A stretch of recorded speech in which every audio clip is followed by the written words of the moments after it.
Greetings and felicitations. I know that's a little different than my usual friends, Romans, countrymen. But I thought I'd change it around a bit, you know. Well, ladies and gentlemen, this is the new figure. Character I will be drawing tonight. Yes, tonight. Tonight. And for the next few nights, as a matter of fact.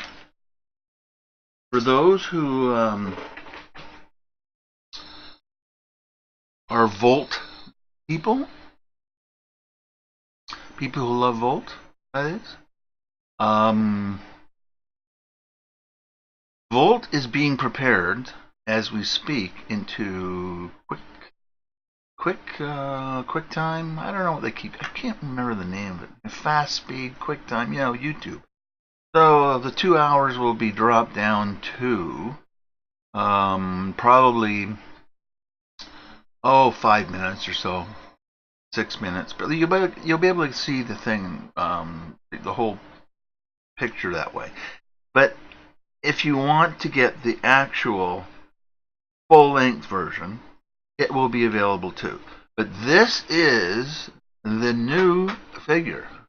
And I must admit, as somebody who usually draws only female figures, I am delighted to do this young woman. Even though she doesn't really exist, I'm going to make it so she looks so real that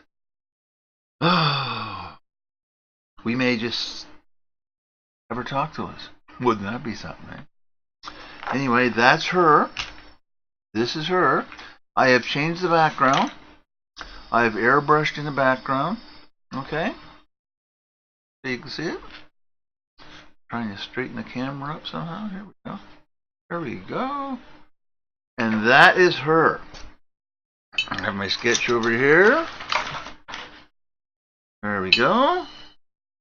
And we will begin by doing the face, and dare I say it, her chest. Hopefully we'll get the face and the chest done tonight. I certainly hope so. Now, I know you don't want to hear about my airbrush woes. Oh, woe is me. I know you don't want to hear it. But bloody hell. I had another one of those airbrush moments today. And it was my own fault again. Now, I just wish I could blame somebody else. It would be so much nicer than blaming myself. But, fortunately,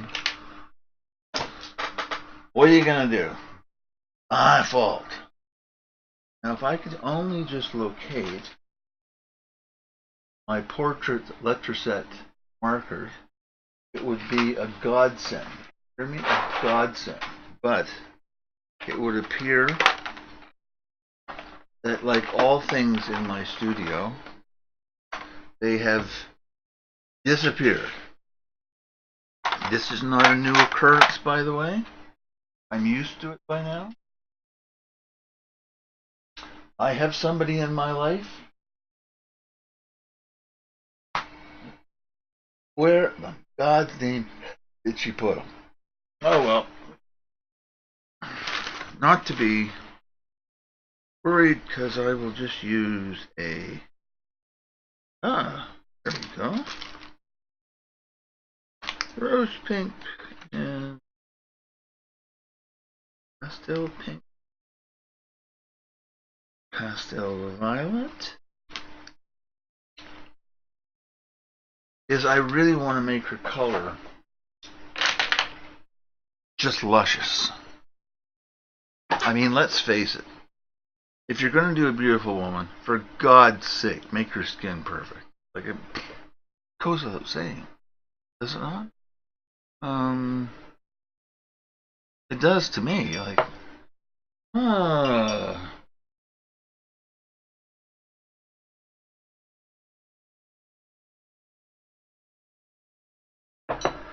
anyhow,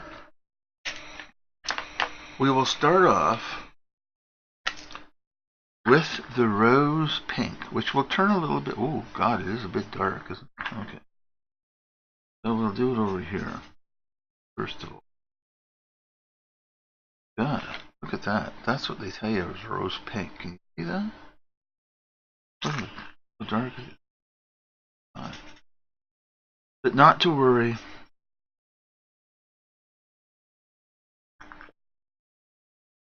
I say to my art student, one of which is still here right this minute, working on his project in order to get it done.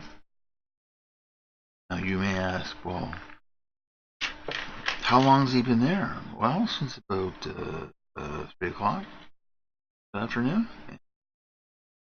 Why is he still working on it now? Because it's due tomorrow. And why can't he go home and finish it? Well, let me explain. If he was to go home, he would immediately start playing video games. Immediately. And that would mean that he would not be able to get his project.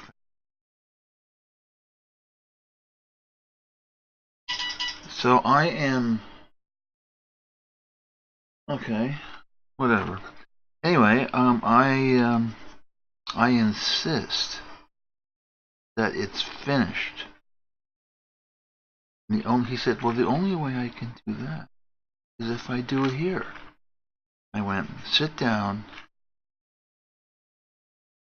keep drawing until I say stand up. Now I don't see it that neat, I'll be honest. Furthermore, today was an interesting day, mainly because I did an hour and a half lecture on the ancient Maya this morning. So, if the brain is a little bit more fogged than you are accustomed to, please forgive me.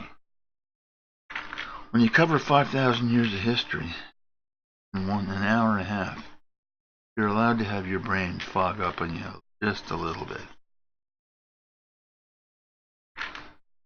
And let me tell you, but I think I solved everybody's UFO problem, and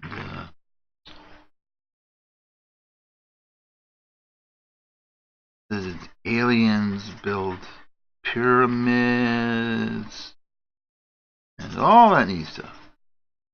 And I did it simply by using common sense. Now, everybody out there who loves to think that aliens built or helped build the pyramids we won't get into Egypt, we'll just say, oh my, leave me alone. Anyway,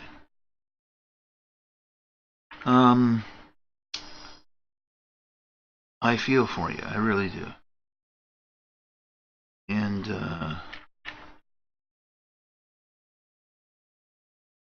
but if you feel that sounds like a reasonable conclusion of how pyramids were built, aliens had special tools that they used to raise blocks, anti-gravity things, and all that stuff. You go right ahead and you believe that. Go right ahead. I will not blow. I promise you, I will not disagree. I'll just nod my head and say, yeah, sounds reasonable to me. I'm not getting into it.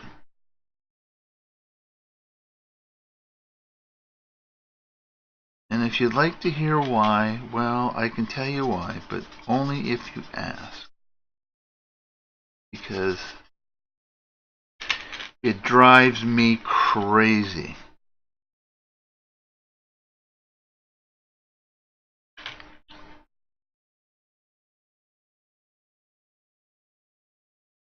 Drives me crazy.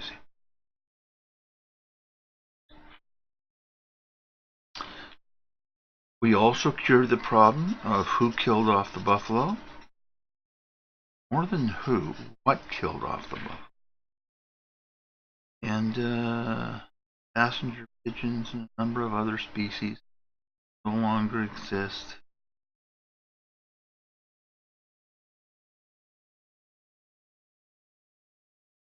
But it's fun, I have to admit. It was fun. I really and truly enjoyed it. I haven't done it in months, so it was nice to go back and do it. And everybody seemed to think that I could tell. You know, seemed to like it. I didn't get anything thrown at me, which is always a sure sign that you're doing something right. You know, mind you, nobody threw their underwear up into the thing, so maybe I wasn't doing things as right as I should. And that's always another good indicator that things have gone awry. But needless to say, with great fortitude, ooh, something just went by. Something just went by. I don't know what it is. I'm hoping this is nice and clear for you. Is it nice and clear? If it isn't, just let me know and I'll adjust the camera. It's a manual adjustment, so sometimes the smallest little twitch can put things a little out of alignment. It looks clear to me, but I'm not seeing it from your end. So if for any reason it is not clear as a bell, you tell me and I will focus it a little bit better.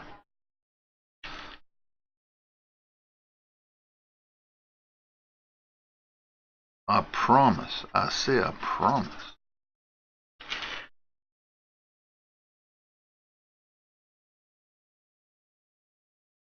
Well, for now I think that's enough because I'm doing the skin tonight. So we'll just put those aside. And I had done basically pinks and very light colors because I want to give her that peaches and creams. And what's peaches and cream skin? Well, it's skin you find usually on British girls or Irish girls as well. It is skin that is, well, it's bloody beautiful, to be honest with you. But again, not everybody has the same taste. But if you like peaches and cream skin, you have come to the right place, Kimosabi. I am definitely able to do peaches and cream. Now, the only bit of negativity thrown at me in the last 24 hours has been my daughter, who said, could you stop humming or singing your little songs? I went, oh, come on. Can't a guy even have a little bit of humming going on here? And she said, but I said, you know what? This is my show. If you don't like the humming, watch another channel. He goes, what other channel?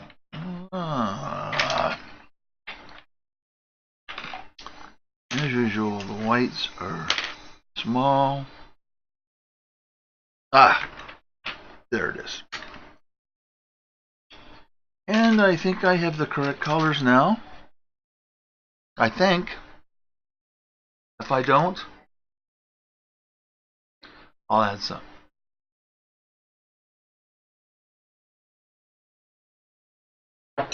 By the way,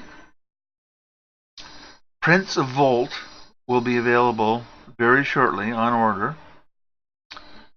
for $5, signed, sent, mailed to your post office box. It doesn't matter to me where you want to mail it, to be honest with you. But anywhere you like. Your mother's house. Just don't ask me to mail it to me, because it defeats the purpose. There we go. Airbrushed a little bit of water on there, add a little bit of water, and sometimes it curls the paper just a littlest bit. So if you want to fix that, you just sort of bend against the curl, and voila. And I hope you like this background. I really like it. I mean, like, really like it. And it was suggested to me by my student today, because I normally don't go to this color, but he went, "Oh, I think it looked cool." I went, "Okay, why not?" Voila, here we are. Oh, beige. Good Lord. Oh, God, what am I doing? Okay. First of all, because we're doing skin, I'm going to put down a little bit of green. In other words, pale sage in this case. Why am I putting down green? Which is always a question that comes to mind. What in heaven's name is green for? Well, look at the back of your hand and see that blue-green you got there? That's why. Okay? It's something that needs to be done. By the way, the prints are 8 by 10. If I forgot to mention that. They're 8 by 10. Suitable for framing in any frame you possibly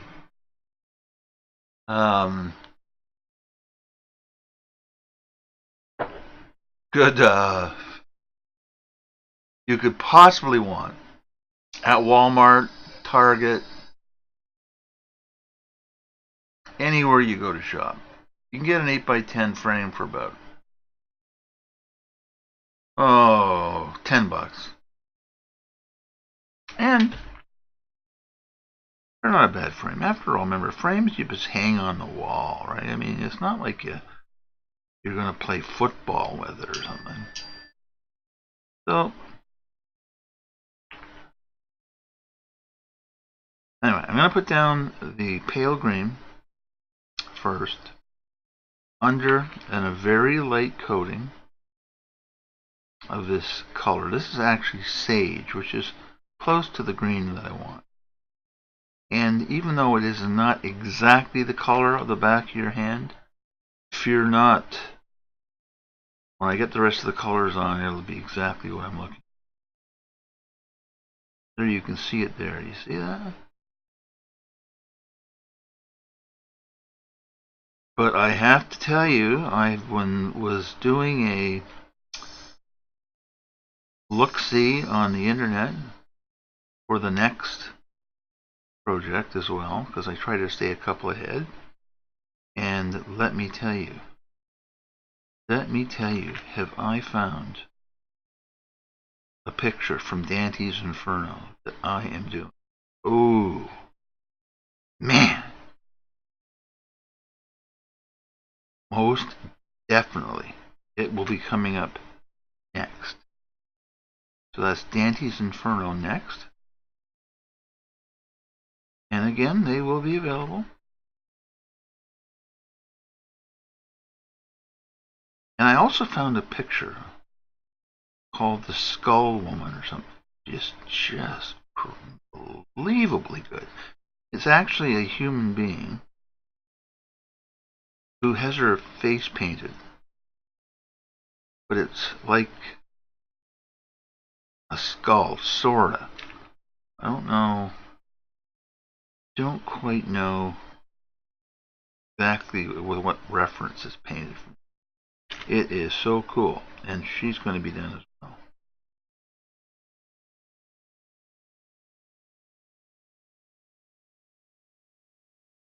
Now, just in case you didn't notice,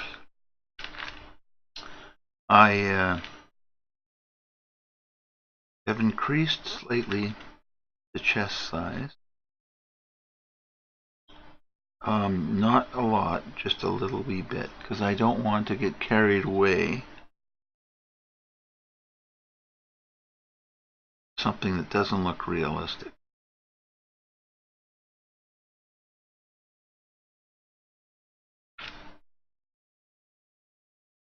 So I have done that.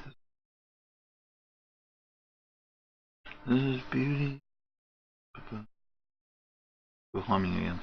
Anyway, it's always a different song. Don't ask me why.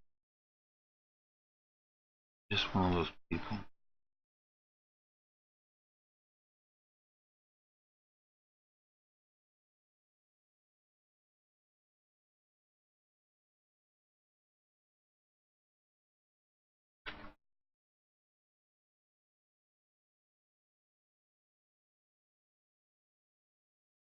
Now, so the mysteries of the Mayan world hopefully were solved in some small part today.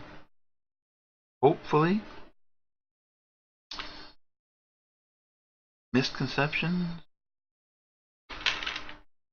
What was it all about? I gotta tell you though, condensing 5,000 years of history into a hour and a half, no small feat, but it was fun. I really enjoyed it. It was great. And I was asked back for others. Oh, we have the Romans too, and we have the what else? Egyptian. One area of study that I have never delved into, however, is Asian studies. Nothing wrong with the Asian studies. It is not a personal preference, but there's a virtual limit to how much you can. I mean, I know the basics. Don't get me wrong. I know the basics. But in terms of archaeological, anthropological studies,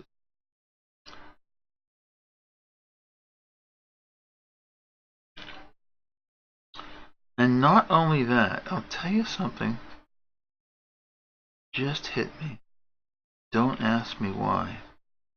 But a mystery that has still, to this day, never been solved is how the hell did pardon my French, but how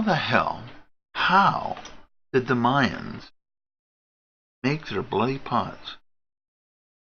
So you think of a pot. I know most people go, yeah, you put it on a wheel and you spin it, and you stick it in an oven, and you heat it at a certain temperature. The chemical reaction turns the clay into ceramic, and da da da da da. You got a pot. Yes, I know that. Here's the problem. Here's the problem. Mayans did not do that. They did not have a wheel. They used overlapping strips of clay, and they melted, they smoothed them together, and they fired them over open fires. And while I was explaining this today, an absolutely unbelievable bit of insight hit me. And I went, damn, I think I just figured out how they did it. And before I divulge, I'm going to do a little bit more research, because the truth of the matter is, nobody knows how these ancient Mayans made pots. There is no record. The current day Mayans have no idea. And it's been a mystery forever. They know they did it over open fires, which must have been incredibly hot, but they know that, but they don't know how they did these incredible ceramic pots. And believe it or not, I think I might have figured, but it'll take a bit more research before I divulge. And if I have figured it out, aha! get the right paper on it, and maybe it may be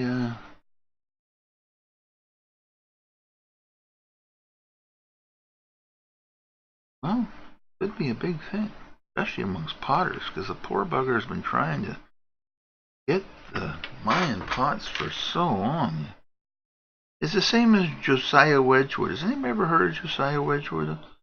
Have you ever heard of Wedgwood pottery? Like, I hope you have, because if you haven't, he's a guy who owned a very famous pottery factory in Great Britain.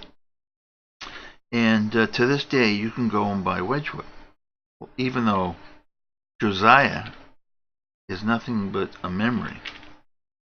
However, oh, how did I miss that? Damn, okay. Missed a little bit of skin here. My apologies. Shouldn't have happened, but I did. Anyway,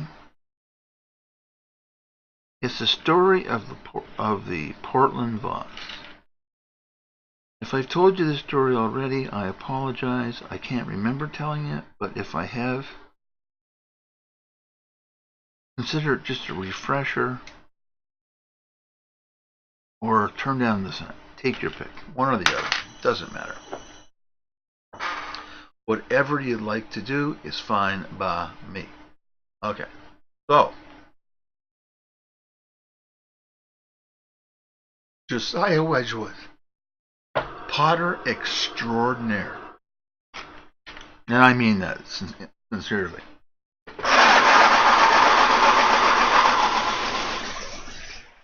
Made incredible British porcelain.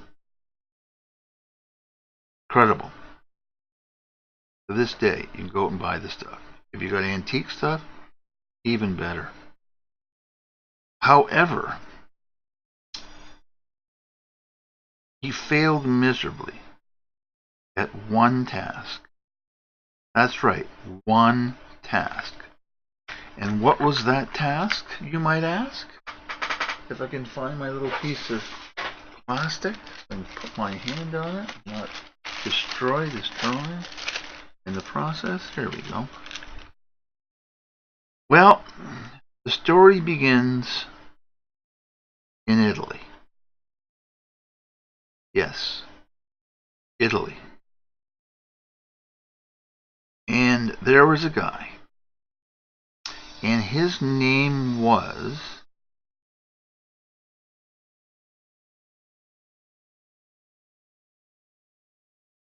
the something of Portland.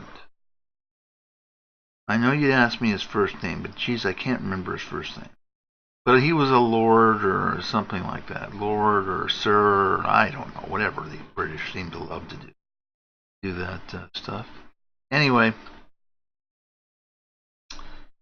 he is in Italy. Now you do know the Romans were in England for about 400 some odd years. So the British have a natural curiosity to all things Roman because they have Roman blood in them. Or maybe not Italian or Roman, because for 400 years they probably wouldn't have.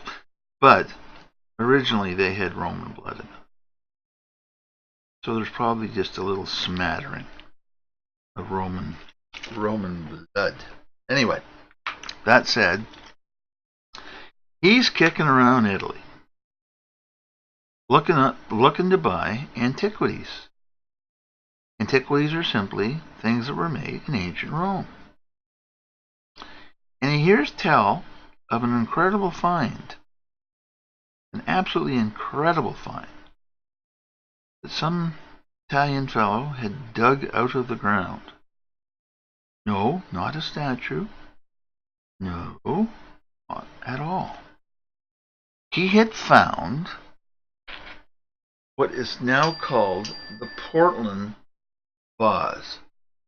So the Lord of Portland, whatever, Duke of Portland, whatever he was. It wasn't always called that. Surely the Romans had a different name for it, but Portland.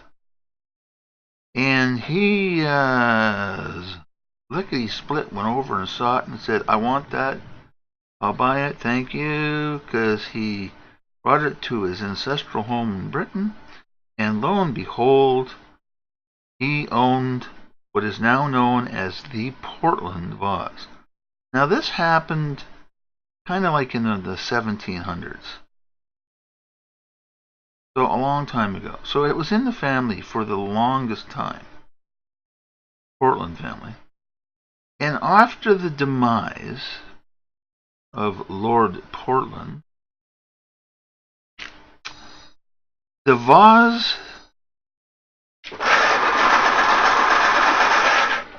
was given, I believe it was given, it's not on loan, they own it now, to the British Museum. That's that big museum in London. And they accepted it with gratitude, and it was a major gift to the museum. And one of the reasons is because this was about 1830 or so. He died and gave it to the museum. So, nice guy. He wanted people to be able to see it because it was something that the world has never seen since.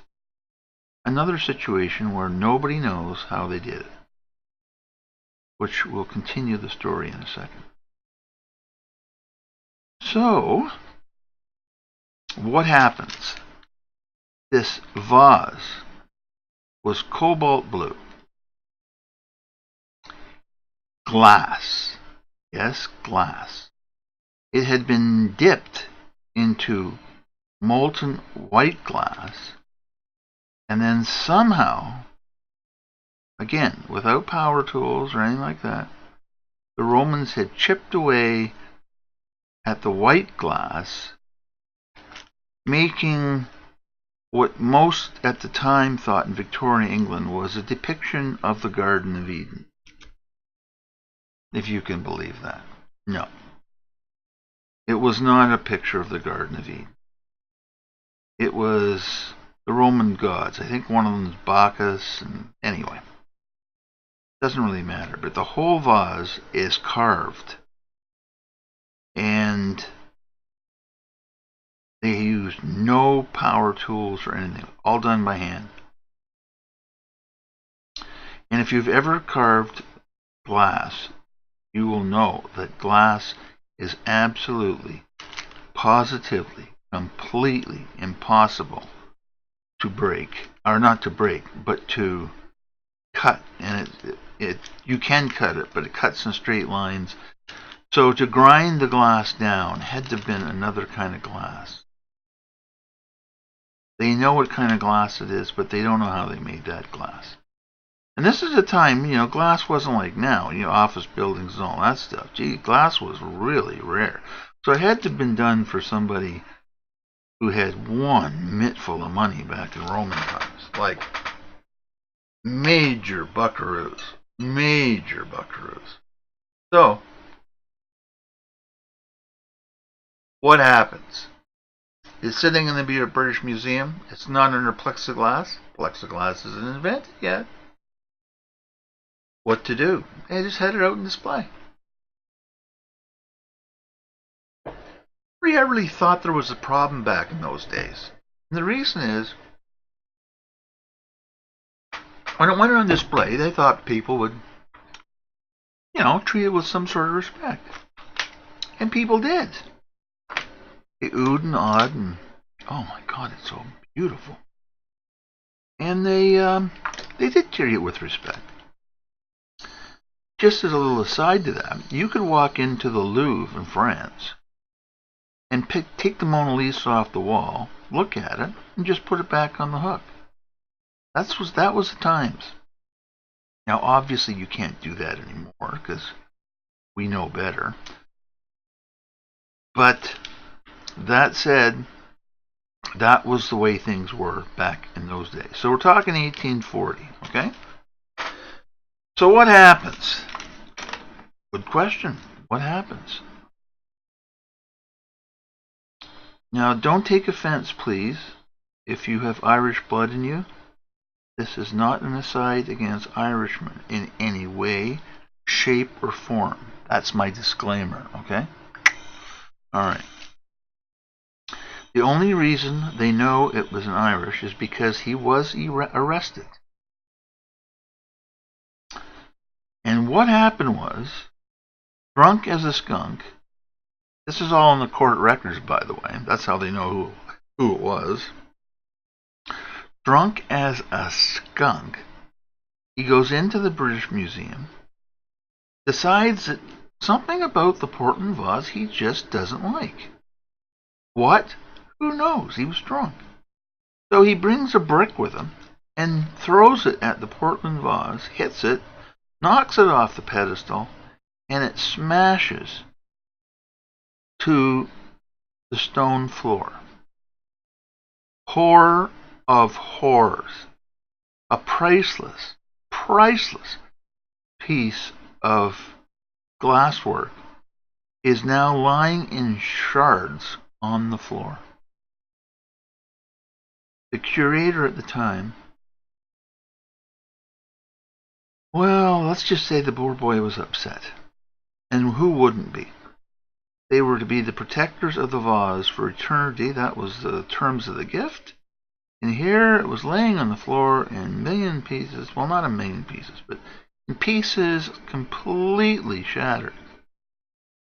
What to do? The Portland family were not amused. Now, the fellow who did it was arrested, and they have court records for this, and he was penniless. Obviously, he drank any money he had. And what happened? Somebody unknown came into the courts and paid his £5 fine, which was an astronomical amount in those days. People worked for £1.50 a year, so you can imagine. Or a month, I'm not sure which. But anyway, it was an incredible amount of money. But paid his fine, and our friend the Irishman, now sober after spending some time in the Hooskow, which is another name for jail, walks out and disappears into history. They have his name, they know who he was, but nobody, and I mean nobody, hears from this guy ever again. He disappears into historical record.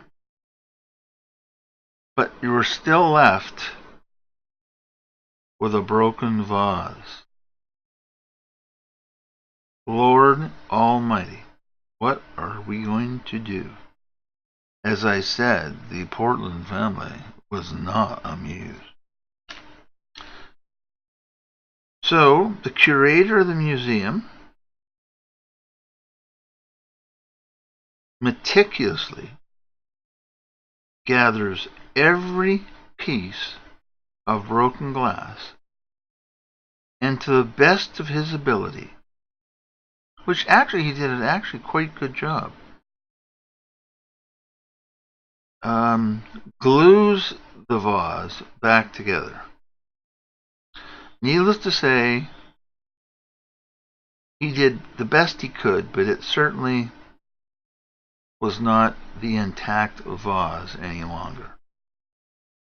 But he meticulously, this is a key point of the story, he meticulously keeps every single little piece that has been broken in a separate place and labels it accordingly, and he keeps all of the glass.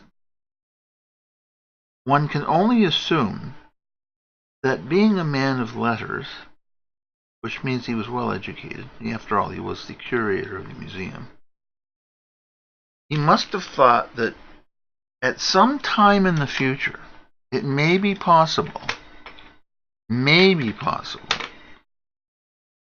for technology to fix this problem. And by Jove, he was right. I said it, you see. I got it in. By Jove. Oh, yes, oh, yes, oh, yes. So around, let's see, about 1990 something, a group of experts get together and say, you know, we have the technology now to completely restore this vase. A restorer. And they decide, British Museum, that is, that it's a capital idea. A capital idea. And they fund the restoration program. Well, the team of restorers takes it off from display, finds the box that the curator back in the 1840s has actually kept. They take all the pieces and they begin a restoration process. Now, this team of experts works for 12 long months restoring it. They get to the final piece to put in, and what do they discover? It's off by about a millimeter. Yes, a millimeter. And they go, oh my God. So what do? They go, well, that's the best we could do. No. These are professional restorers. They go, we're taking it apart and we're going to do it again. So, again now, months later, they are able to use special adhesives that kind of fuse glass together somewhat, chemical adhesives, and they completely restore the vase. And the reason they can completely restore it is because the curator, remember I mentioned him? He had kept every last little, the smallest little piece of glass, and I mean the smallest, from the broken vase. He had thrown nothing away, thinking it was not, he'd never be able to use it. No, he kept it all. And they used it all.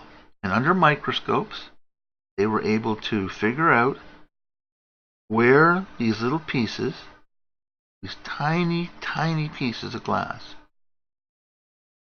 where they fit into this gigantic jigsaw puzzle. And some 12 months later, it is put on display. Well, let me tell you, you can't even see where the glass was broken. It is amazing. Literally amazing.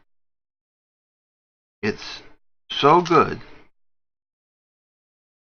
This is how far-thinking people like this are. Okay? They themselves said, you know what? In the future, there may be a technique to restore basically back to the original condition without any glues or anything. They may have the technology. And as a matter of fact, they do have the technology to do that now. It's just been discovered to fuse glass back together. So what they do is they put a tiny radioactive isotope in every little bit that they have restored. So this means that some restorer in the future will be able to go to that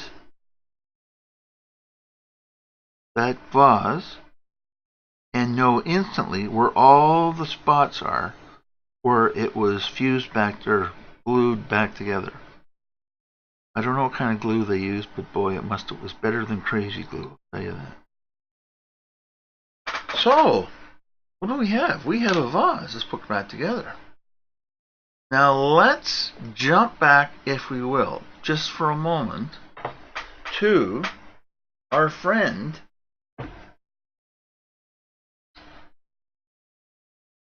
Josiah Wedgwood. Remember the potter from England? Well, he decides that, by Jove, I'm one of the greatest potters in England, and I will simply make another Portland vase. I will replicate the Portland vase. And he starts out attempting to replicate the Portland vase. Drives him mad. Well, not mad, but drives him batty. Now, if you look at his rendition of the Portland vase, you will quickly ascertain that although he was truly gifted in his field of endeavor, he sure was no ancient Roman, I'll tell you that, because it isn't anywhere near the beauty of the original vase. Not even close. So when I say they are unable to do it, I simply mean they are unable to do it. They have no clue. And it's the same with Mayan pottery. Everybody knows, yes, you stick it in the kiln, yeah. Well, what if you don't use a kiln? What? What do you mean you don't use a kiln? Well, not only do you not use the potter's wheel, you don't use a kiln. How do you do that? Nobody knows. Nobody knows. And boy, oh boy, did they make pottery. The Mayans, that is. It was an absolute skill. And unfortunately, the modern Mayans, they have no clue either. No clue at all. It's a lost art. Perhaps someday somebody will figure it out. But until then, nope. Ain't happening. Now, restored, people who do restoration are absolutely the most dedicated people you would ever want to meet. And I say that because their skills were called into not those British people's skills. These were Italian restorers. By, again, this time alcohol was not involved, nor were the Irish. So rest easy, all Irish. Your time is up. No more problems with you guys. But an immigrant to Australia from somewhere in Europe, I don't recall exactly where. He's gone now, and you can look it up if you like. Can't remember his name. It doesn't really matter. But he gets in his head that the Madonna holding the dead Christ in her arms by Mona Lisa, commonly known as the Pieta, the greatest statue ever created. Why is it the greatest statue ever created? Because it defies the law of nature. I hear you now. Well, what law of hell is that? Well, let me tell you. Is that clear enough for you? It looks clear, but I'm not 100% sure. If my friend Plebchat's there, I wonder if he could just let me know if it's as clear as it should be. Because we can do a minor adjustment. Well, you know what? I'm going to do a minor adjustment just to see.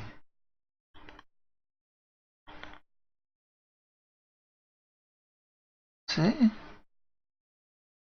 I think that's clearer. Yes.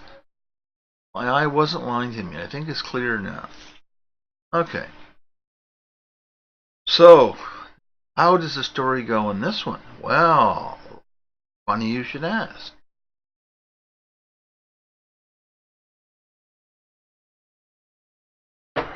In this particular situation, this crazed individual goes into the Vatican, where again the Pieta is sitting out for all to see. Oh, I know what I was going to say. Why is it considered the greatest statue ever done? Greater even than Praxiteles, who was just ancient Greek sculptor, who basically invented modern sculpture. Better even than him. Why? What is it about Michelangelo's Pieta that makes it the most incredible sculpture that ever lived? Now, remember I said it defies human logic? Like, not logic, I guess. It defies explanation. He was able to create magic. And what the magic was, simply, for those that wish to know, was if Mary, who looks perfectly natural holding the body of her dead son, crucified most horribly by the Romans,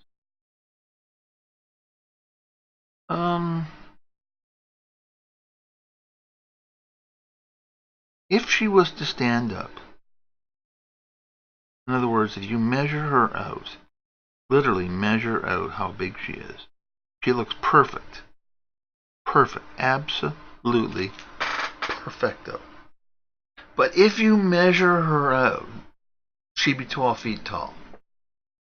But when you look at the statue, it looks perfect. Looks absolutely perfect. Ah, thank you.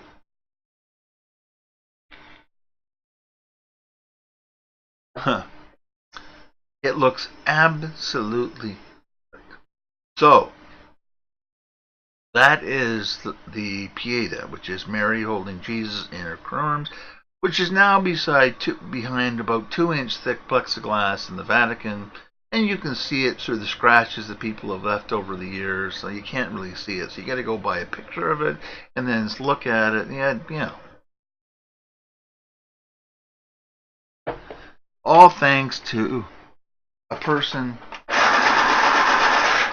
with a definite mental problem.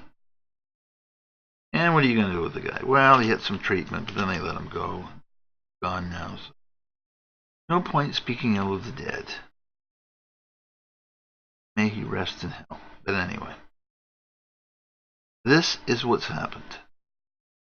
He walks into the Vatican. He sees this unbelievable statue, the greatest statue ever built, ever carved by a human being, decides that it is blasphemy. Blasphemy, I say. Blasphemy! And what does he do? Well, he takes a hammer and slams it into the side of her head, breaking off a huge chunk of her left ear, and a bit of her robe, and oh God, what a mess. Horrified. Swiss guards, whose uniforms, by the way, were designed by Michelangelo. And if anybody's ever seen a Swiss guard, they look sort of like a martinet, like, you know, you'd see in a Punch and Judy show, that kind of thing. And the rumor's always been that because Michelangelo was mad at the Pope, he designed the uniforms, but intentionally made them look like idiots. And if you look at them, yeah, they do kind of look like idiots. You know, they're different colors, they're baggy pants, the whole 9 yards. However, in truth, they are highly trained individuals who can respond like the Secret Service to any and all threats. But they have to dress up in these things. Why? Well, they were designed by Michelangelo. Yes, they were. And he's still laughing somewhere. So what happens? In horror, they report that the world news picks it up. The statue of the Pieta has been irreparably damaged. It's literally has a smash. The head is partially smashed. It's literally a tragedy.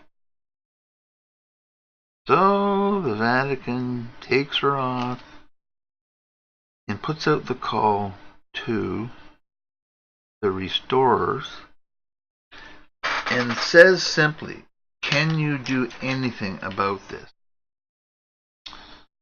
And what do they say? No, Pontiff is too terribly destroyed? Of course not. No problem, we'll fix it. So the first thing they did was go to where the statue had been knocked and hit with a hammer, and they vacuumed up every piece of dust, even dust. They vacuumed up everything down to a dust particle, literally. Got it all together, took the bigger pieces,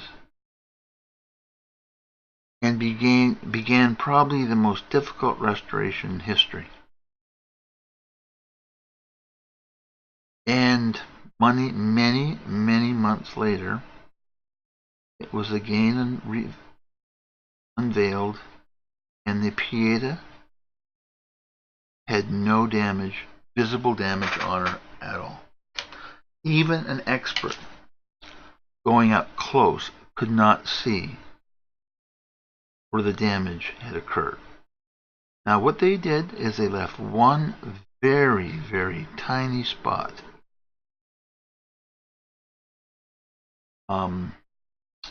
still damaged, so people in the future would know that this had been restored.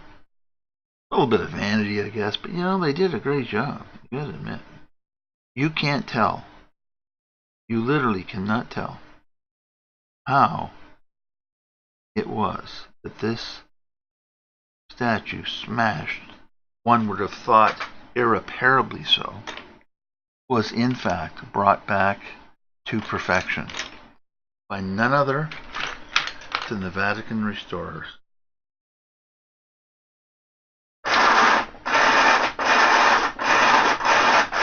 A story for the ages? Yes. God bless them. So then the Vatican went on a restoration kick. And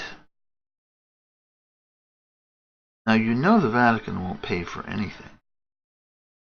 But they'll put it out that, we'll listen to any proposal that, there are some things we would like to fix. And a Japanese TV station hears the call and contacts the Vatican and says, we will pay for the cleaning of the Sistine Chapel if we get exclusive rights to the whole thing.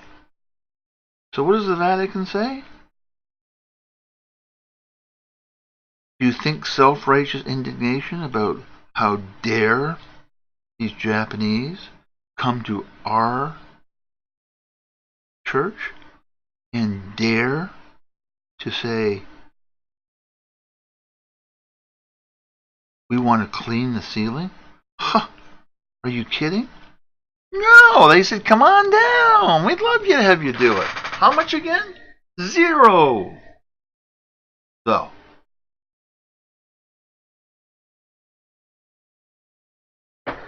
they begin a multi-year. The time it took frankly escapes me. But I saw them do it. I was in the Sistine Chapel when it was about half cleaned, and I was able to see the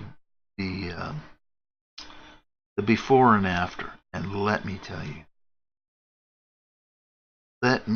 you, it was incredible. One of the reasons I'm telling you this is because there was a whole movement, art movement, historical movement at that time that stated that the Renaissance painters or medieval painters did not like bright colors. They were always muted and whatnot. And every time somebody would go, but, they'd go, oh, just look at the Sistine Chapel. See all those muted colors? That's the way people wanted the colors back then. That was the taste. Nobody really ever challenged them on it. Well, I guess a few people did, but by and large, it was the accepted. And then there was lots of people with PhDs, and art history degrees, and endless, who got their doctorates based upon this information. Well, guess what? It was the farthest thing from the truth. The truth was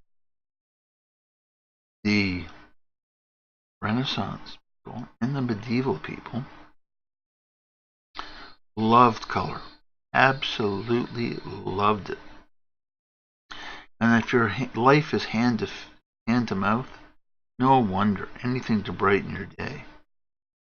And what happened was all those PhDs that were in very, very established libraries were basically quietly thrown into the trash. And rightly so. I mean, after all, come on. You were proved wrong. But that happens in art all the time. All the time. Somebody goes, well, this is the way it is. Well, no, it's not. Everybody's always trying to outshout the other as to what constitutes a period or a time. And what my advice is to you, don't listen to any of it. Make up your own mind. Don't believe everything you read. And yada. You know? That is the truth. Because most of the times they haven't got a bloody clue. Make the crap up and try to prove their thesis. And if enough people go, by Jove, he's right, then it's accepted for a period of time. But in truth, it always ends up, the truth comes out. Not, I wouldn't say 100% of the time, but damn near. Somebody finds something out. There's more modern techniques, and yeah, just don't believe it.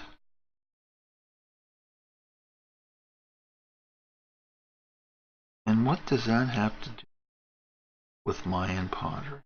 Well, many people have speculated, but nobody, I mean nobody knows. And if somebody does know, or makes an educated guess, happens to be correct, well, what? The world will be a better place, because now you would have information of how they did it. I was asked a question in Quora the other day, and the question was this: Why did Napoleon shoot all the noses off all the statues he found in Egypt? You think I'm joking? No, I'm not joking. He was asked. That was the question that was asked. Now, Cora was a little annoyed with me because I only answered it in 2 words. He didn't. End of story. But this crap has been regurgitated for centuries. Centuries now. And Napoleon went and took target practice on the Sphinx, for instance, and blew its nose off. And why would he do that? And what kind of a barbarian were these people? The furthest thing is really the furthest thing from the truth. Napoleon didn't do that. What Napoleon did, he was fascinated with the Egyptians. Sent down the best map makers, the best artists, the best of everything. And to this day, the definitive history of ancient Egypt at the time is still found in these massive books that he had produced. The books are like 4 feet by 3 feet, and they have huge engraved plates in them of what they look like, which is very valuable because often there has been damage since then, and you get to see them the way they were back in Napoleon's day. So this is kind of the stuff that goes on, and misinformation. He gets misinformation. He gets more misinformation until there's so much misinformation you believe the misinformation is the truth. Sort of like Fox News. Same thing. Anybody who believes Fox News. Anyway, we don't get into politics or religion, so that's all I'm going to say. But it was not true.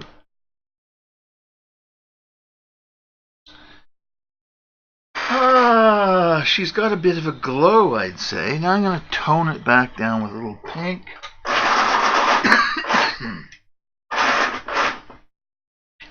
Yeah, that's me screaming at Prismacolor. Oh, no. Don't do this to me.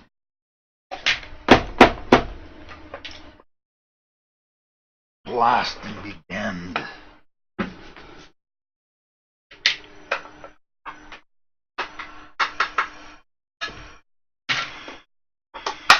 Some surgery is being needed on my pencil sharpener here.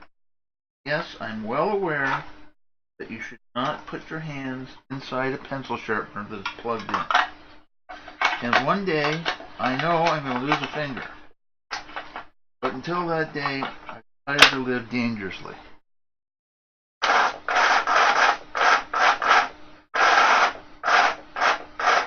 There we go. If you think I've done that more than once, you are entirely correct.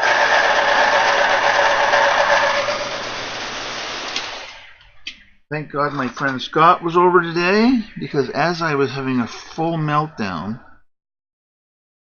with my airbrush, he gave a cooler heads prevails little talking to, and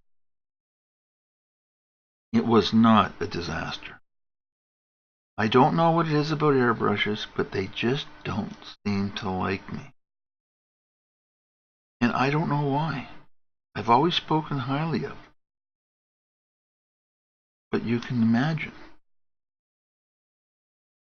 Again, this was a really strange one. The air was coming out. Everything was working fine. Oh, sorry, this was after we found out what the problem was. And then what happened is I moved on to another project with a young student who needed his piece airbrushed like yesterday, but we were doing it today. And lo and behold, it's blowing air, but no paint. Aha! What could be the problem? Well, band's melting down. I haven't melted down yet, but I'm messing around with it. I take it apart. Then I recall that I have some specific cleaner for the airbrush, which was still a little strange, and I say that only because the air was coming through just perfectly through the brush. So what in heaven's name was going on? Well, there was a little wee bit of acrylic paint that had dried inside the tube in the nozzle, and what happens? Well, as with all things mechanical around me, it finally did get fixed, but it wasn't before the heart rate went up to, like 130 or something.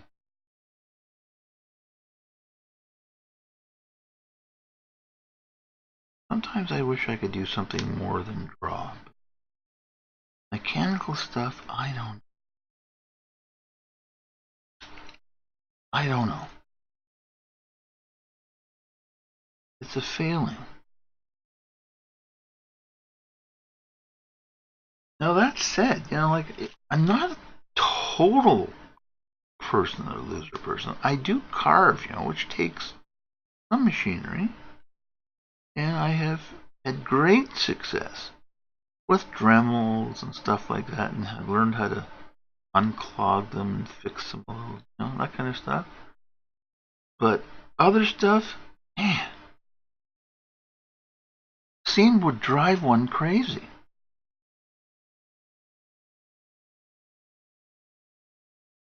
Just absolutely mad, and that's exactly what happened.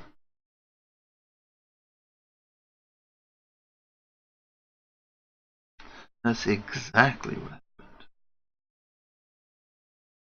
Airbrush is now working fine, and all is well again in the world. Now you're wondering, why is he spending so much time with the face? I'm working out all the tones. That's what I'm doing. When you're doing a job like this, the best thing to do is pick a spot and work out all your toning. So when you come to another spot, you know what you've done and your tones are correct. And I just found gray lavender. God bless you, gray lavender, because you're exactly what I was looking for. Mysteries, mysteries, mysteries. Now, my wife, God bless her, almost asked me today about a question that I have been puzzling over since 1968. 1960. And I'll tell you why I'm puzzling this question over. There happens to be something in history which is, in other words, it's not just in history, it actually exists. What is that? It's a map. No, not a pirate's map. Not one of those maps. No, nothing like that. It's a map that is verifiable to the 1500s, late 1400s, somewhere in there. I can't remember exactly when, but I can look it up and tell you exactly. But you can look it up too, if you're interested. What is this mystery? This terrible mystery? Well, mystery called the Piri-Reis maps. Piri-Reis. You may ask, what's the big mystery? Well, the mystery is, where the hell did it come from?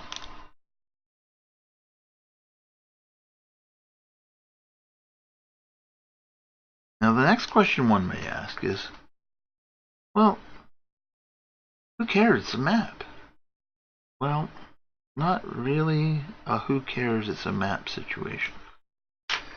The situation is, frankly, that it shouldn't exist. Really shouldn't. And the map is of parts of the Mediterranean, but the most of the map is the coast of South America. Yes, you heard me right, the coast of South America. And are you waiting for it? Are we waiting for it? Ah, here we go. The Piri-Reis map is a world map compiled in 1513 for military intelligence for the Ottoman admiral and cartographer Piri-Reis. There's no apostrophe, okay. Pronounced Piri-Reis. Approximately 1/3 of the map survives. It shows the western coast of Europe and North Africa and the coast of Brazil with reasonable accuracy. They didn't quite tell you the whole story because they also have the Antarctica mapped. But the question certainly is, where the hell did this map come from and who did it? The thing which is the biggest mystery is that unlike many maps and whatnot have come forward, everybody knows it isn't fake. It's not a fake map. And why do we know that? It's not fake because the Admiral Piri-Reis has a stamp of approval on the map. It was compiled for him. He was an admiral in the, well, not the Turkish then, it would be the Ottoman Empire. Quite correct. And its provenance then is guaranteed back to 1513. Yikes. How's that possible? You tell me. You tell me. How in God's name do they have a map like that in 1513?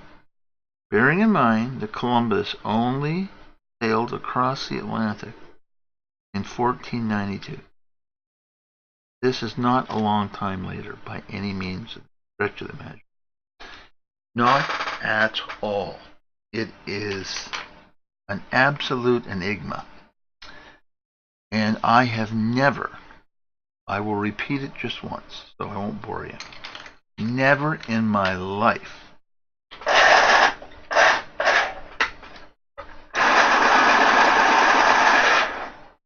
been so stumped for an explanation. I have no idea. No idea at all. Where it came from, it was compiled from other maps. But where did it come from? Well, it was in the archives in the Ottoman Empire. They had been there for many, many years. Years and years and years. I mean, probably since Constantine moved Constantinople, moved the Roman Empire over to Constantinople. They have actually many of the maps it was compiled from still to this day. And nobody, and I mean nobody, knows where they came from. It is an enigma wrapped in a mystery. And it's been tried to be explained away as, most academics not even acknowledge their existence. It's professional suicide. Because the minute you start looking at it, you have to acknowledge that there's something that is absolutely unexplainable. And most things are explainable, given the right circumstances. Almost all things are, as a matter of fact. However, the Piri-Reis maps, no. Not explainable. Not even in your wildest dreams can you begin to explain Perry's maps. Now, if you're interested in those, I suggest you look it up if you want an actual mystery. Stop reading Eric von Daniken and those guys, the full theories, crazy stuff that they come out with, and look at a real mystery. That's a real mystery. Spend your time in something that is a real mystery, as opposed to fictional accounts of aliens. Oh, God. You know, I remember when his first book came out, Chariots of the Gods. I think I was in university at the time. And I can remember somebody asking one of the professors in some class, some course I was in, I can't remember, and saying, well, yeah, but what about von Daniken? And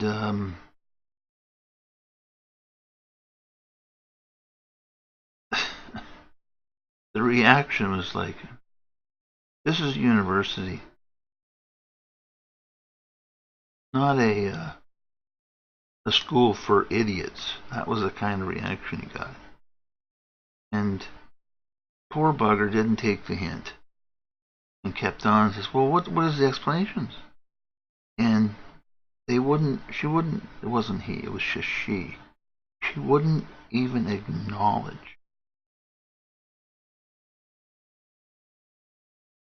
even, like, you know, the Nazca lines were airport runways and all this crap. Oh my God. His theory was very simple. If you can't explain it in 2 seconds, then it has to be an alien. Come on. Everybody says so. Right? Many say so. Many people say, glory, glory, hallelujah.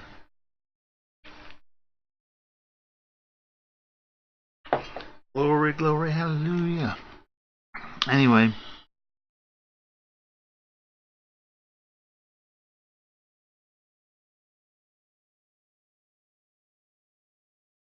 she was less enthusiastic about anything like that.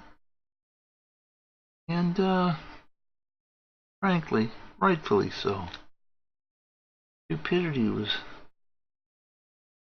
so rampant that just... Because, you know, I'll be honest with you, if you really look into this stuff and educate your stuff, you'll see that there are, in fact, explanations for most of the stuff. And not everybody knows all the answers. Of course they don't. That's why they have archaeology. But they know one thing for sure. There wasn't little green men coming down and using anti-grav tools to show the Egyptians how to build a pyramid and whatnot. That's for sure. You don't have to guess about that. That's for sure. You see, when I was a young fellow, this is prior to, when I was very young, everybody thought the pyramids were, well, not everybody thought, but people in general, if you were at a cocktail party or something like this, all acknowledged that, well, yes, of course, the pyramids were built with slave labor. How else could you do it? Well, that's really not how you approach a problem. Subsequently, they found out, no, it wasn't slave labor. They were dedicated people who worked on the pyramids. 10 days, Egyptian week was, and they had 1 day off, and their job from when they were little kids, right up until they grew up, was none other than working on the Pharaoh's tomb. And that's what they did. Now, there are questions as to how they did all those drawings and paintings on the walls when there was no electric lights. Yes, I've heard the theories about mirrors. No.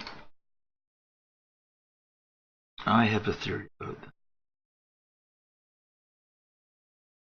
Won't discuss it. But anyway, no. Von Daniken hit on a nerve. If you can't explain it, it's got to be extraterrestrial. Extraterrestrial. I got it. That's all it comes down to. The minute you can't explain it, well, it has to be people from Mars or something. It has to be. What else could it be?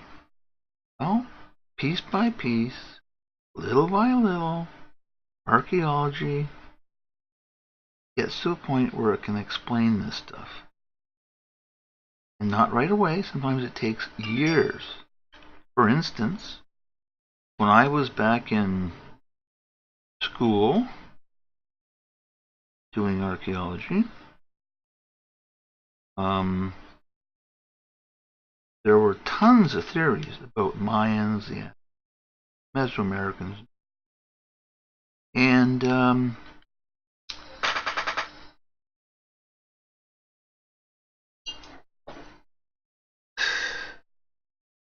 I just lost my train of thought.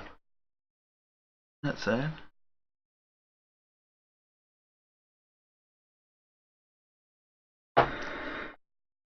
Couldn't have been important.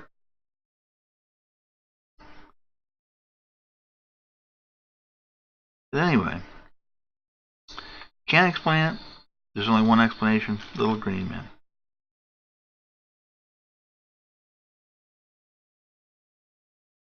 Must be. Has to be. What else could it be?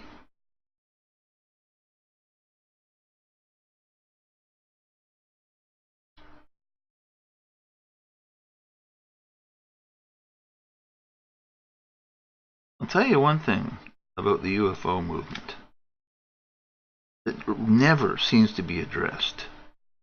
Ever. At least never that I've ever read any. Is that, let me ask you something. Just let me pose this question to you, and you decide what the answer.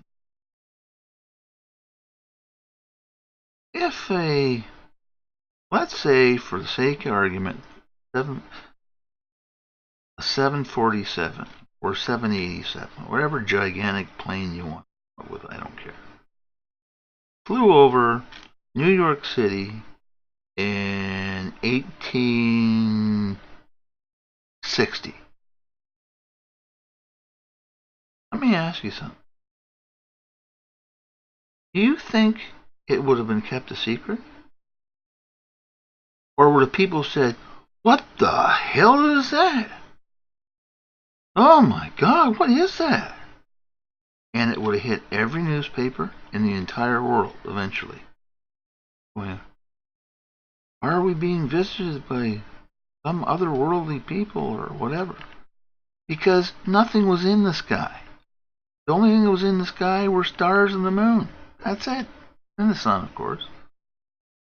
But the sun being a star, however.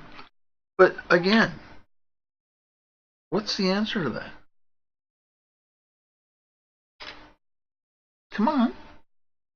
Think about it. What possible explanation can there be? I can't think of one. And you can say, well, maybe they weren't here then. What? They weren't here then? What does that mean? So let's see, they came in the 17th century then. Let's say that. And they flew over Paris.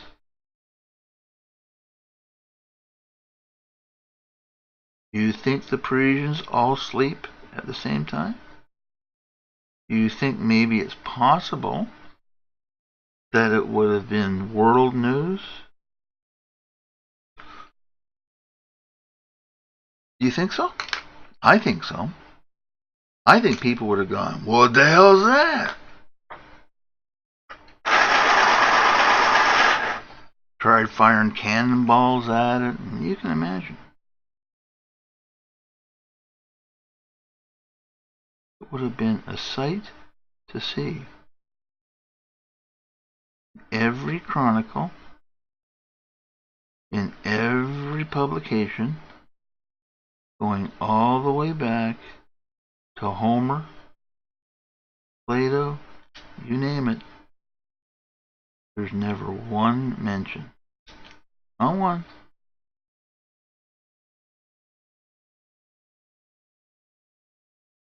Of extraterrestrials.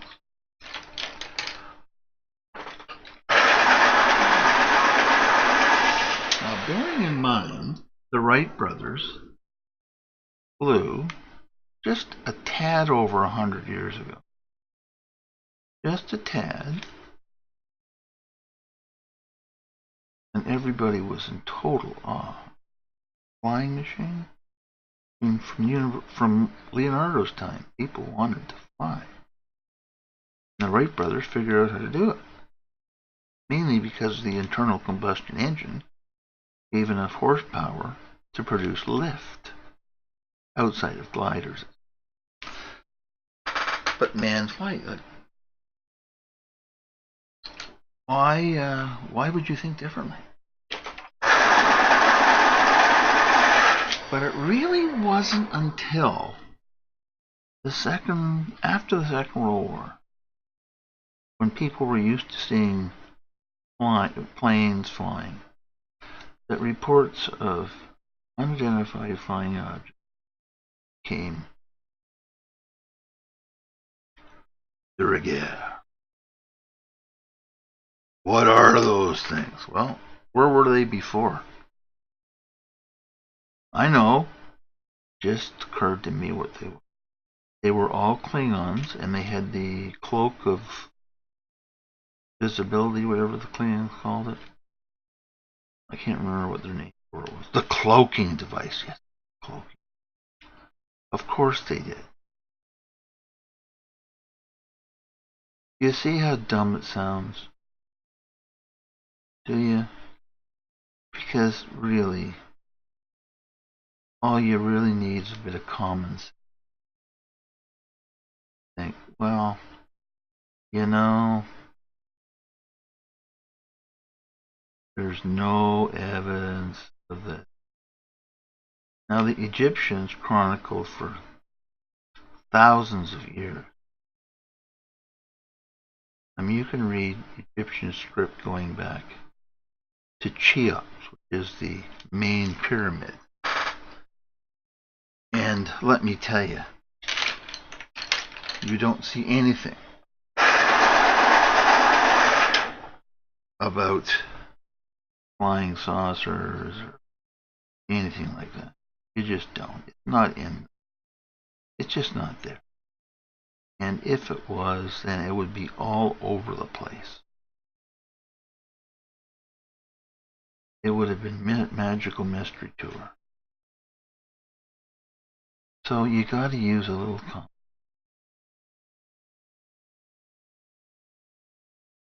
You have to. Otherwise, you'll go mad. No, you won't go mad. But you do definitely have to use Silly Beyond. And I know there's been guys who've been on TV talking about alien abduction, all these unbelievable. Has nobody ever thought, if you think they're being abducted every night of the week and tortured or whatever they claim to have done to them, do you not think that, like video cameras have been around now for a while? Not to mention tape recorders and whatnot. Don't you think somebody would have said, I taped you last night. in bed and you never left. What? No, I was on an alien ship. No, you weren't on an alien ship. You were in bed sleeping. And if you'd like to hear me record the record of you snoring for 12 hours straight or whatever, I can probably provide you with that. So that's why you don't hear much about alien abduction anymore, because people all came to the same conclusion. Just put half a dozen recorders on over your bed and see what happens. I mean, yeah, it's a fun theory, but it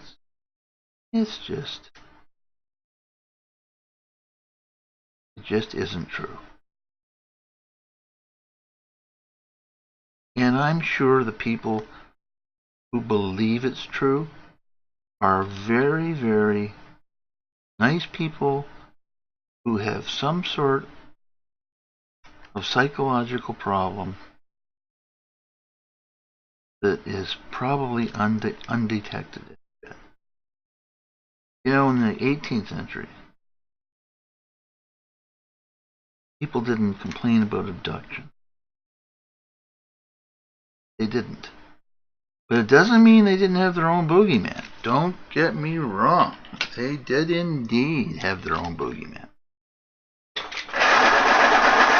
They would complain to doctors about an entity that would come into the room and sit on their chest and stop them from breathing, and they would wake up choking.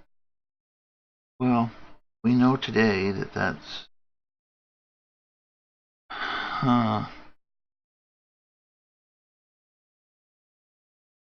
it's called oh God. Anyway, it's an actual medical problem. But in those days, oh, an entity did it. And someday I hope that we'll find out why these psychological problems exist. These people will get some help. Because it's definitely some sort of problem with a mental problem. And unfortunately, it would appear there is no cure. It's too bad.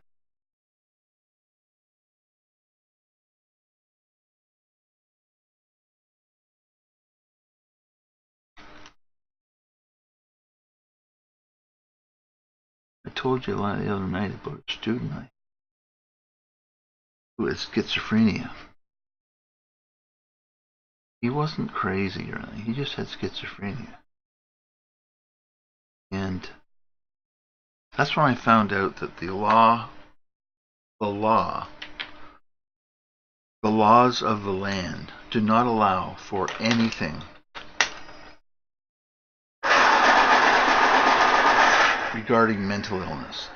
Just not part of what they consider a problem for them. And the reason I say that is this poor devil had been thrown in jail a number of times. Usually when he had an episode. You know, the disease stops from taking your medication. I will feel better if I don't take it. I'm being poisoned, so they stop taking it. Then they have an episode, and then they have a problem.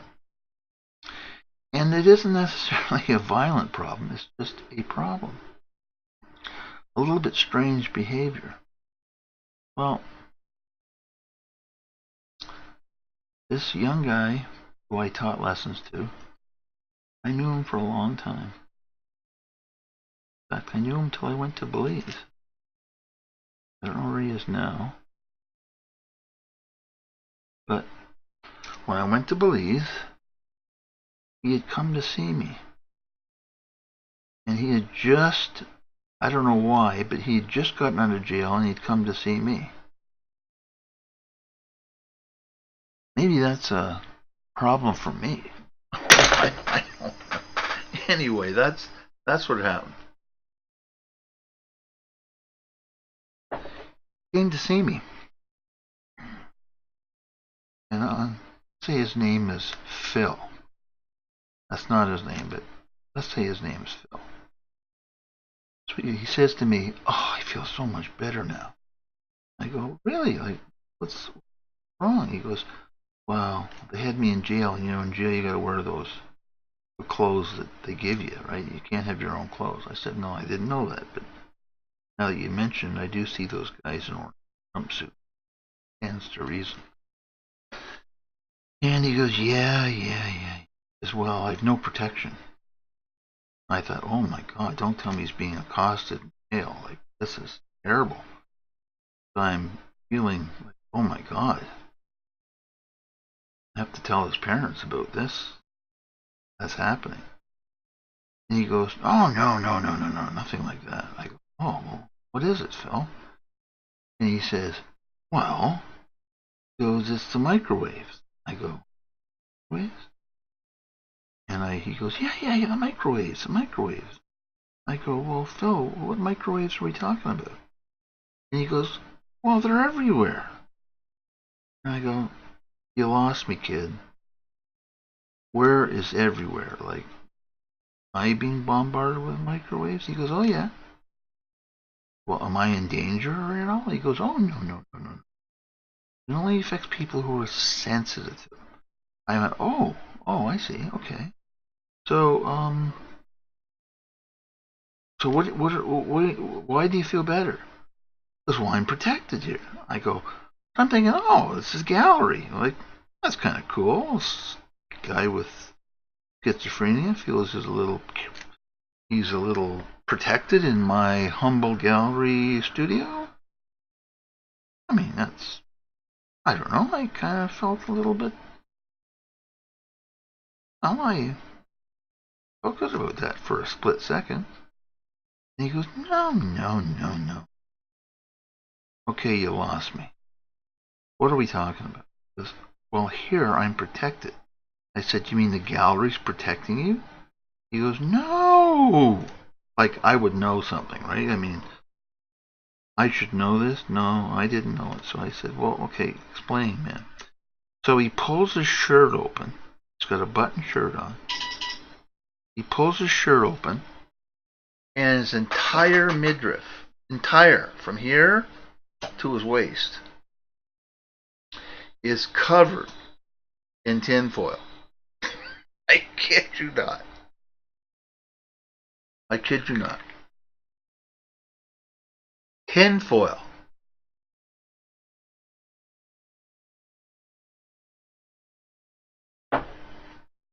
You just can't make this stuff up. He's covered in tinfoil. So I was always straight with him. I said, "No, do you really believe that there's waves that are going to hurt you unless you wear this tinfoil?" He goes, "Oh, for sure." I go, "So why didn't they hurt you while you were in jail?" He goes, "Well, they did. I assume they just haven't manifested itself yet." Then I learned that he was making up his own reality. This is what he felt. This is what he thought. And I said, "Oh, okay. I get it. You wear all the tinfoil you want. You like tinfoil? You go right ahead." Now, I had a very sad case by the same token. He really wasn't a sad case because, the government does finally take care of these people. They give them an allowance and whatnot to live on. So he was on that road, so I'm sure he's fine. I haven't seen him in over 5 years. 4 years? 4 years now. But I'm sure he's fine. But the saddest one I ever had was an absolutely beautiful, absolutely drop dead gorgeous young girl who was going to turn into an absolutely gorgeous young woman. She was half Japanese and half I don't know, English or something, I don't know, Czechoslovakian, who knows. She was half Caucasian, and I'd been teaching her lessons for about 3 years, and everything was fine. Everything, like nothing had happened that struck me as odd or anything. She was, and also a very good young artist. I gotta admit, she was extremely talented. So what happened? Well, she started saying to me, God, they're still watching me. I go, who's watching you? She goes, well, everything I do is recorded. And I thought she was joking. I said, you mean you think I have a recording device in here that is recording you while you're having your lessons? She goes, you could. I go, well, I don't. Why would I do that? Why? She goes, well, it's not just here. Everywhere I go, I'm recorded. So I didn't really think a lot of it. Yeah, she's a teenager. They go through little bouts like that. Well, it got worse and worse and worse. So then, like all laymen do, I said, look, here's the deal. You think somebody has the time or the inclination to constantly monitor you 24 hours a day, even while you sleep? Do you really believe that? She goes, yes. I said, okay, so you think there's recording devices in your bedroom, in your school? She goes, oh, most definitely. And every time I threw up a situation, she had an immediate answer for. Every time. I just couldn't. It was impossible to get through your point to her. Think about this. There was no thinking about it. That's the way it was. And she had the most elaborate, and I mean that, elaborate ideas about how they recorded her. But she was about 16 then. And I'd known her since she was 12, 13, something like that. It had been a few years. And I'd really be honest with you, at first I thought she was just joking. But then I found out quickly it was no joke. Not to her, anyway. So,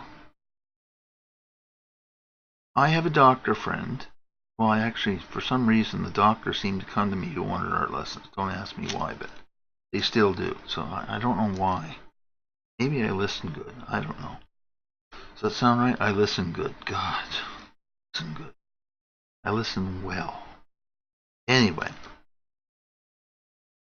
I say to not just one, but 2 doctors that I know who were coming for lessons. I said, this is the situation.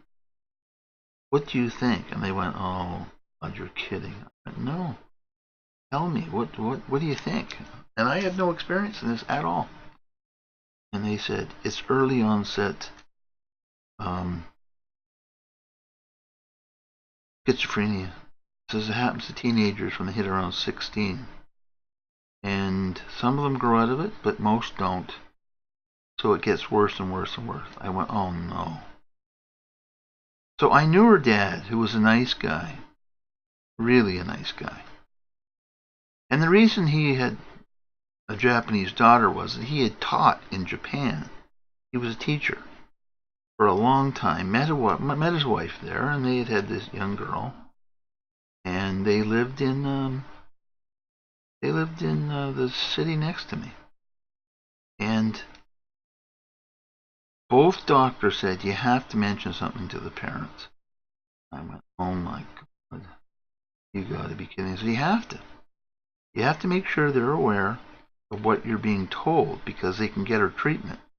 And the faster she starts treatment, the better she'll be. I went, oh, okay. That made sense. Made sense to me. So I take her father aside and say, you know, this is what's happening.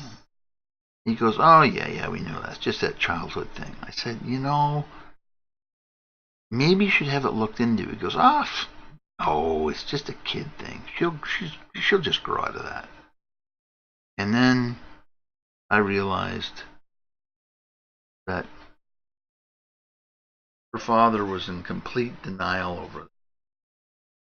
So I just left it alone. And I left for Belize. I don't know what's happened to her, but it doesn't get any better, which is sad to say. And she was so talented, and now she had this terrible disease.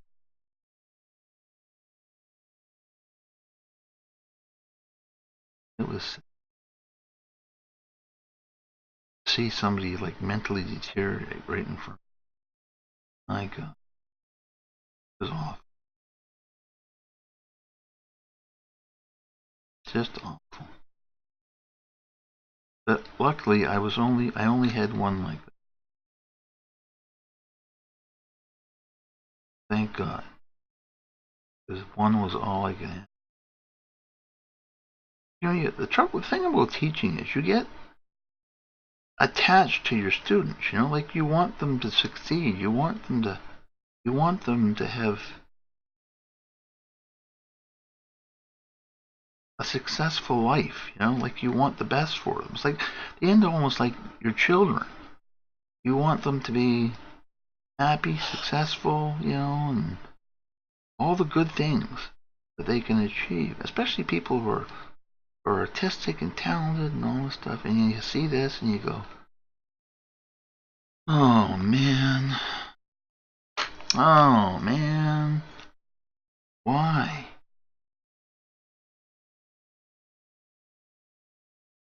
I still remember the piece she did. She did bamboo trees. I never saw better bamboo trees done in my entire life. She did a job. I have a picture of it still. What a talent. I only hope that she got the medical attention. But saying that and the denial of her father, I am not hopeful. And you know, I don't blame her father at all because, you know, having to deal with that, I can't even imagine. You know, when the penny finally drops, and you say, "Well, this is what the diagnosis." Just terrible.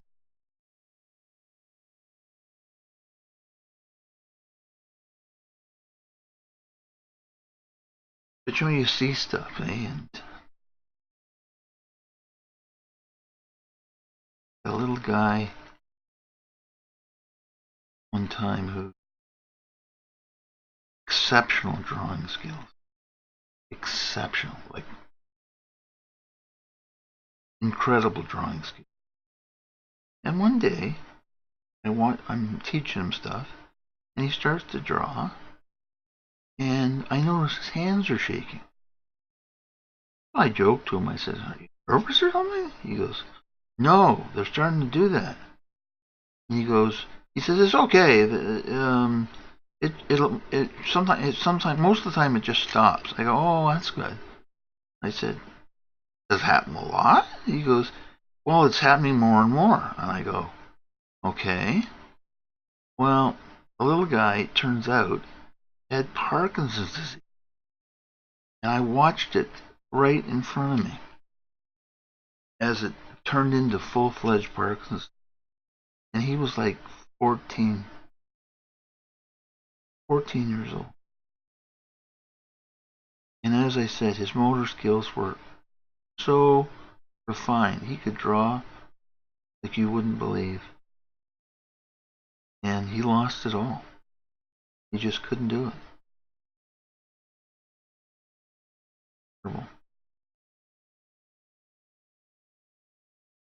But like all kids, he was resilient. He got treatment, thank God. His mother and father got him treatment right away for it. There are some incredible drugs out there. But again, say to yourself, why? Why is this happening?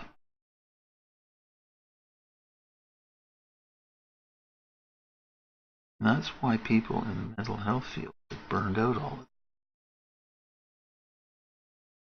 Their psyches are constantly saying, why? And even if they know why, it still doesn't make the emotional part go away. That's the trouble. Emotional part.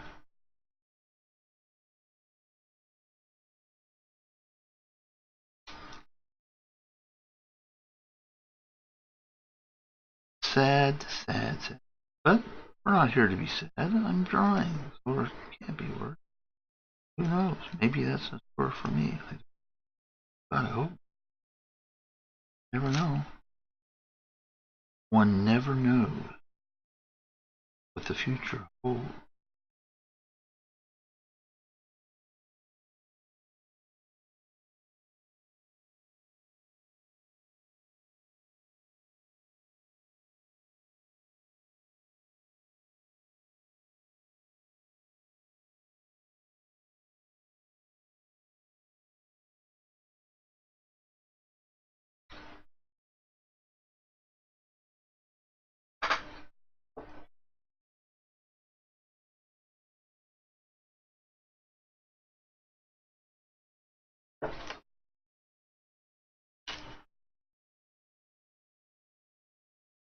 Well, I have worked out the face.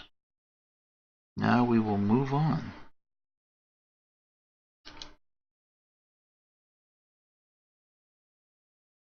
That's it for the face tonight.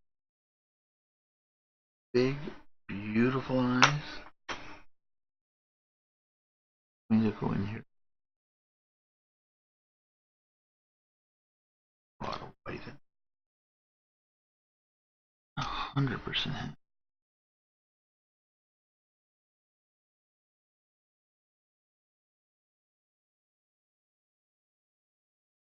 True.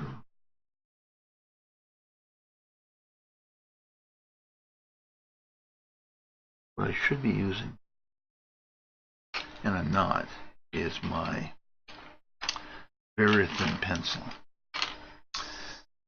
The prismacolor that is harder and sharper and was here a lot long ago, but it disappeared. Oh, no, there it is. Disappeared into the ether.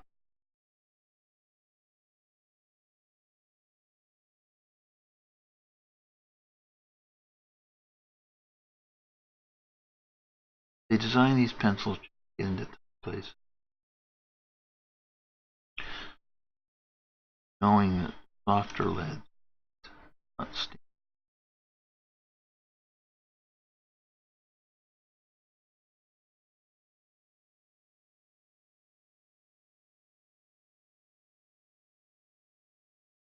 See, you're everything I hope for. Everything I you so beautiful to me. Joe Cocker.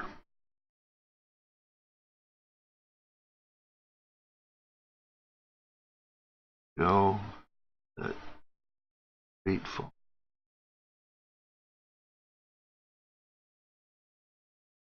Origin. He died and he relatively. But he did, he had cleaned up years before, so he didn't die at that magic age. You know the magic age, which is like 27, Jim Morrison, who else? Janis Joplin. Oh, it's endless. Heath Ledger, like earlier. 27 seems to be the magic age. Mama Cass. They die at 30, 27.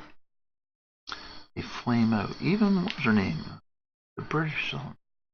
One who always had her hair like in a beehive. That was her.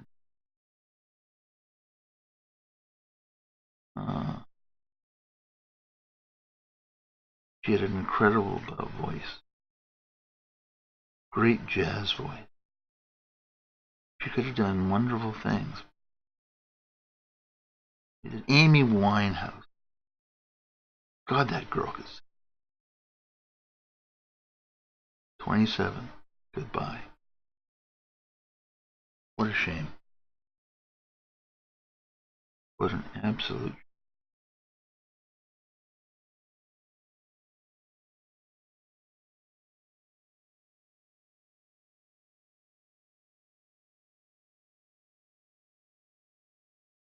You're everything I hope for. Everything I need. You are beautiful. Me.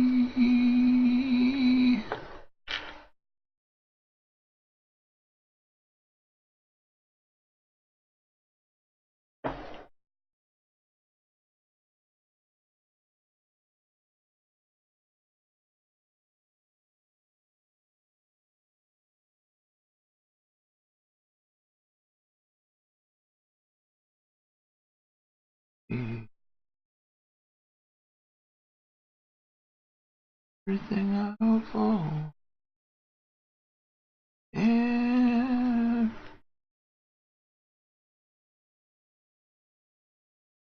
us.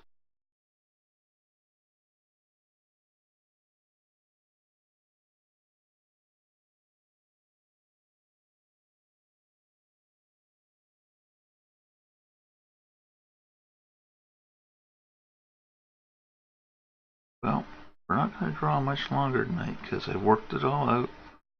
The face is just about exactly how I planned it. The colors worked out. Basically everything worked out. And that makes me happy. Happy camper. Happy. I said I'm happy. I'm a happy camper. I say.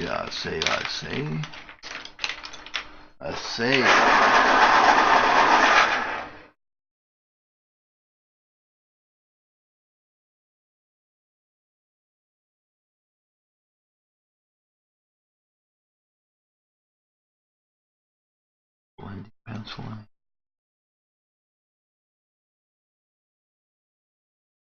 Tones joining each other just right.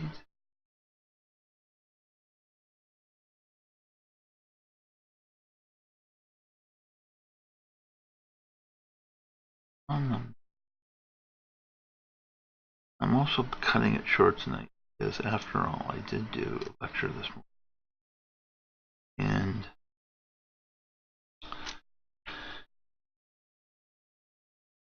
it does tire one out.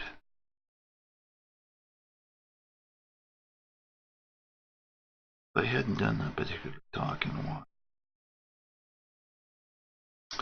Living in the sun, you know?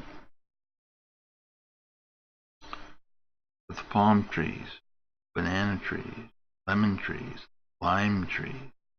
I know it sounds like a song, but that's where I was. It was paradise. Absolute, unequivocal paradise. And since it's paradise, why did I leave? Well, believe it or not,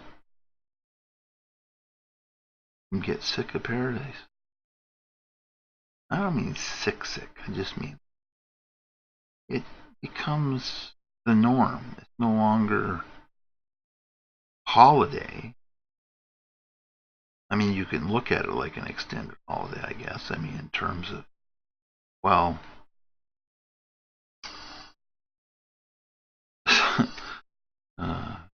3.5 year holiday. I guess you could say that. But, it's the old story, people who are pretty loaded, they don't eat out a lot, or they eat out all the time, and they get sick of eating out. They just want a home cooked meal, or ham sandwich, whatever. They just get tired of it. And that's exactly what happens. So your dream becomes reality, and then the reality is your dream, and you end up saying, you know what, I'm enjoying this, but there's a few downsides that I'm tired of. And one of the downsides for me was being in the third world, because everything is a pain in the butt to get and use. Stuff you take for granted is so hard to, there's no Home Depot down the corner, there's no art stores, there's no nothing.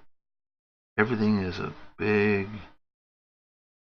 problem to get, because they just don't have it. There's nobody to buy that stuff, so there is no food, construction materials, that's about it. It's all downhill after that. And restaurants, of course. As I say, you get sick of eating out in restaurants, and you get sick of damn near anything, I guess. I didn't say sick of it, I just got tired of it. Yeah, and you're saying to yourself, are you out of your goddamn mind, man? You're in on the ocean with palm trees, a pina colada, looking out into the ocean with a fishing rod, and the sun and the sand and the, believe it or not, yeah. Now if you ask me right now, hey, here's a free ticket, want to go down to Jamaica or wherever, you know what I'd say? No thanks. Okay, I've been there. I've done that. Been there, done that. I don't need to do it. But the experience was worth its weight in gold.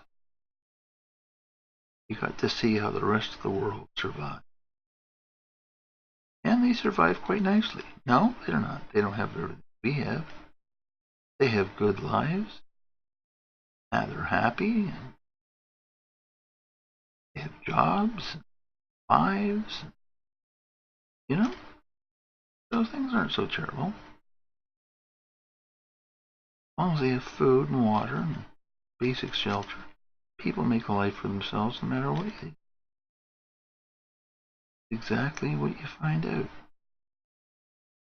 Now, I wasn't in a place that had grinding poverty by any means.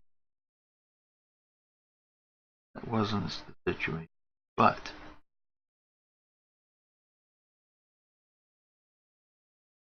as a guy said to me down there, listen, if you're always hungry enough, there's lots of fish in the ocean now. You don't have to go hungry. Jesus, you're right. Not like there's fruit hanging from trees. You don't have to go hungry. And you don't get cold, which is another thing. Lots of things they don't have, but they don't get cold. Never cold enough to be uncomfortable. And it isn't such a bad thing.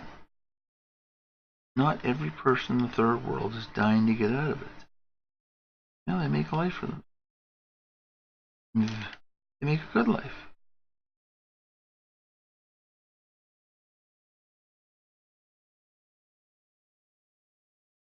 Yes.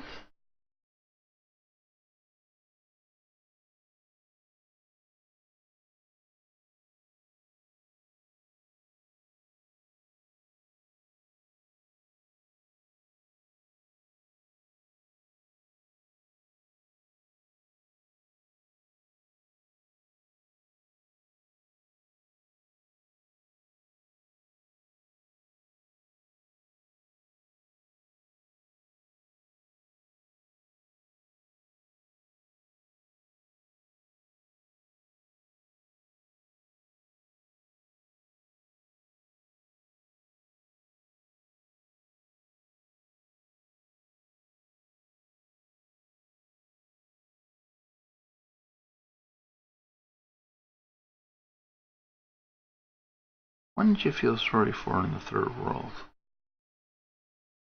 Are the ones who have ambition? Because somebody with ambition, it must be awful. Because they know they can't escape. And escape is really a rough route. It's got to be really bad. You want to get it to escape that bad and suffer the hardships and deprivations of where you're living. Most people just make a life for themselves, like anybody would. That life is, whether it's not the same as yours, but that doesn't mean they're not happy. Lots of people with lots of money who are not the least bit happy.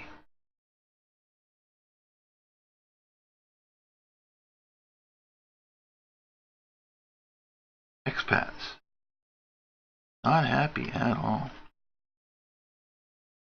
Lots of expats who drank themselves to death. Why? Boredom.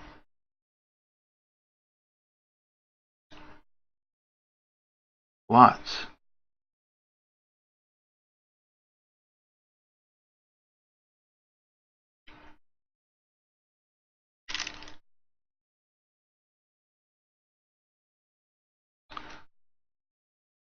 Well, I think her face is about good. Now that I have that worked out, I will get the rest of her chest, etc., finished tomorrow night. But I bid you good night. Adieu. I will see you, hopefully, tomorrow night. Same time, same place. 7 o'clock. Sounds good to me. And I'm going to stop streaming now. So have a good night. Have a good night's sleep. Hopefully we'll see you tomorrow. And we'll carry on with a lovely, lovely